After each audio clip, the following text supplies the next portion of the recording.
I've seen them close out the elimination round versus Global Port, and in the first part of that game, kahit pa paano they just took it lightly kasi nag-iingat na nga for any injuries. But when nung pinasok nga si Calvin Abueva, kahit pa paano nagbago bigla yung tema ng laro. So they have those players that they can use anytime to just, up the intensity and even the pagiging agresibo ng kanilang mga players. Simon Atkins with a foul, and talking about si The Beast, Calvin Abueva. First time pa lamang nga siya maglalaro dito with 3 minutes and 35 in the first quarter. At pagpasok ni The Beast, old version of The Beast ng Air 21 na kanyang papasok. OG Minor. Kagatan yung dalawang beast no? Tingnan natin kung sinong unang matatakot. Who's the better? Who's the beast? Samantala, Don Tiberos, nakita ang bagong pasok ni Gabby Espinas. Turn around jumper ni Amintes. Makukuha kagad ni OG Minor. Minor, siya na rin po ang bababa ng bola para sa Air 21. Ruby Republic is still trailing by 7. Michael Danigan, turn around. Siya may hook. Pumasok. Danigan again asserting himself on the low post. Kahit dalawa na dun yung tumatao sa kanya, nagtutulungan, he was still able to connect with his jump hook. But still, he has to make that jump hook dahil talaga napigilan siya. But not Calvin Abueva, who in his first chance attack ay successful kagad. I saw him actually here early in the Mo Arena, and he was doing so many sa warm-up pa lang, may energy na kung ano-anong shots yung pinapractice rito sa Mo Arena just to warm up.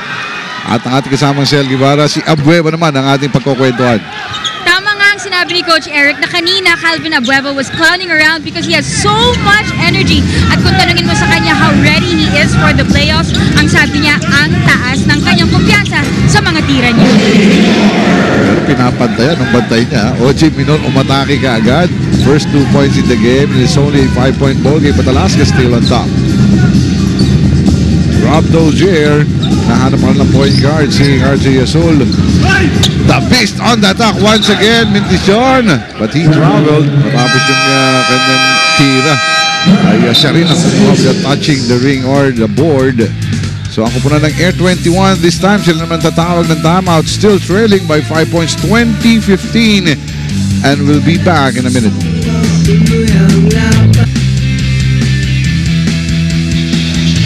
Nagbabalik po tayo dito sa SM MOA Arena sa ating po pagtunghay sa laban ng Alaska at Air 21 Express. Ang kupunan ng Alaska only has to win this game to march towards the semi-final. Samantalang ang kupunan po ni Coach Franz Pumaren has to win 2. And that would start here. And they have to win first today before hoping for a win come Wednesday. 2015 ang ating tala.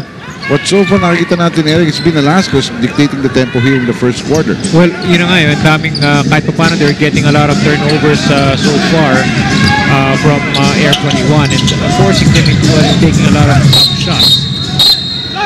Samantala, there's a foul away from play. O si Gabby Espinas ang makikita natin. Pinag-uusapan lang yan natin kanina. Yung mga taong pwedeng mag-match up dito kay Danigan.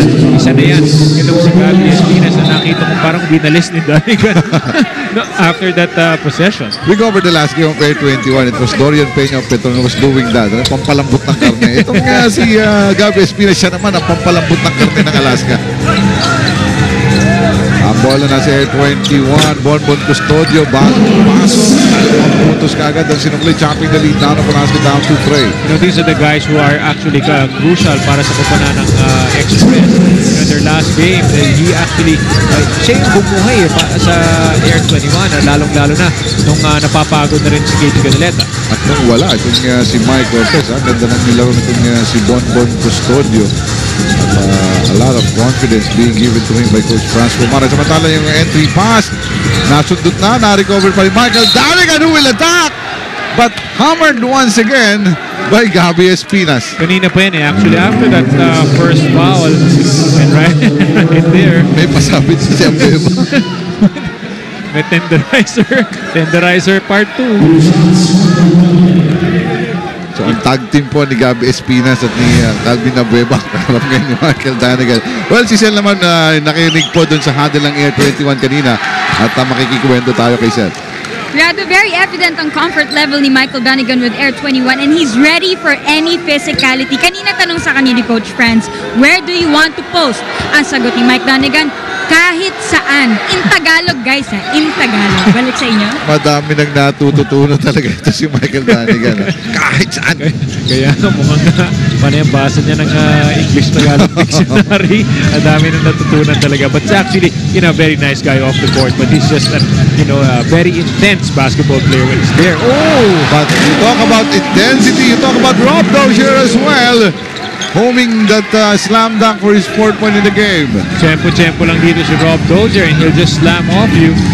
Samantala, patuloy bakbakan sa ilalim. Mark, isip namin din, but nandun si Michael Danigan.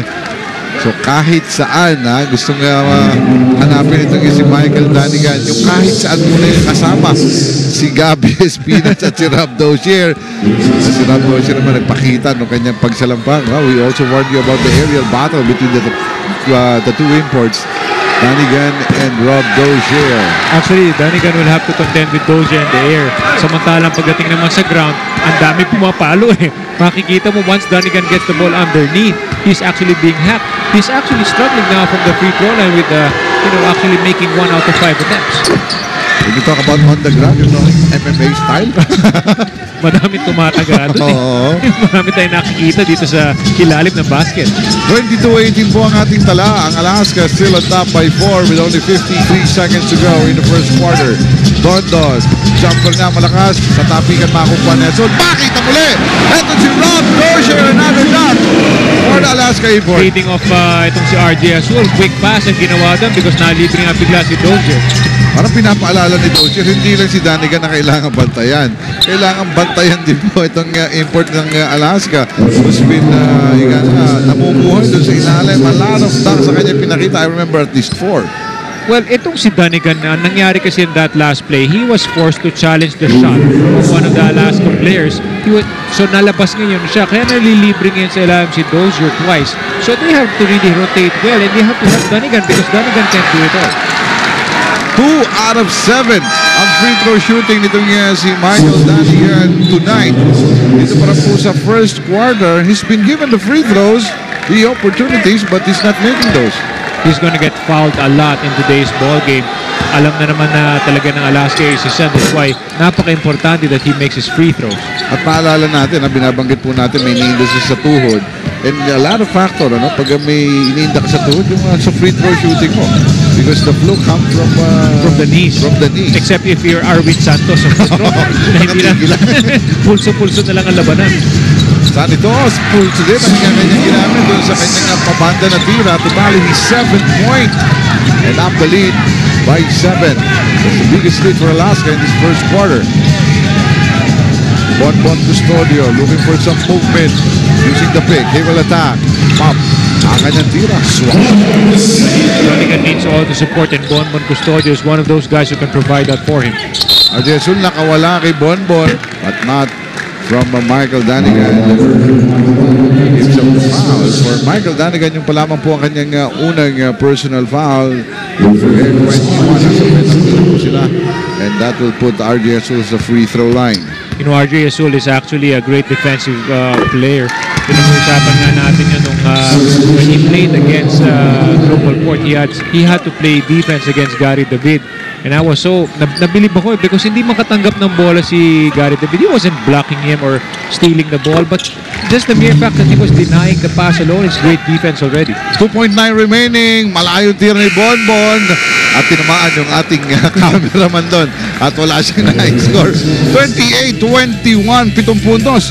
Ang inaalagaan po dito ng kapunan ng Alaska kung saan lahat ng bunutin ni Coach Luigi umi-score. Nandun yung tres ni Cyrus Baguio. Nandun ang dunk itong si Santos after that nice assist by JV Casio.